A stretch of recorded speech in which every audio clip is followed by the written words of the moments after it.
विरंचिदास हत्या मामलें सुप्रीमकोर्टर जमीन पाइबा पर सेसन्स कोर्टरू राजा आचार्य को मिली सर्तमूलक जमीन 1 लाख टंका और जड़े जमींदार बल जमीन मिली जमीन में कोर्ट 6टी सर्त किंतु रखिंट सकाळु राति पर्यंत से राज्यर जो भी रे स्थानीय थाना को जणाइबा भली कठोर सर्त रखिंट कोर्ट साक्षी और प्रत्यक्षदर्शी को धमक चमक और प्रभावित न करने सर्त रही राजा आचार्य को जमीन में छाड़ा पूर्व कड़ा सर्त रखा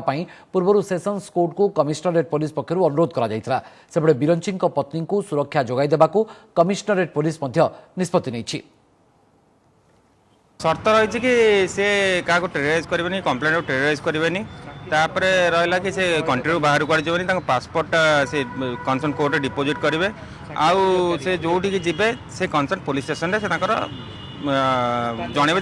यही जगह अच्छी। आज कमिशनरेट पुलिस तरफ माननीय कोर्ट को अनुरोध करा जो समय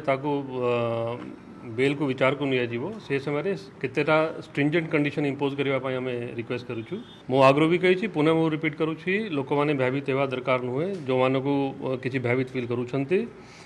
जे भी सिक्योरिटी मो पाखे अप्लाई करेंगे आम निश्चय विचार को नेबू दरकार निश्चय सिक्योरिटी दिया।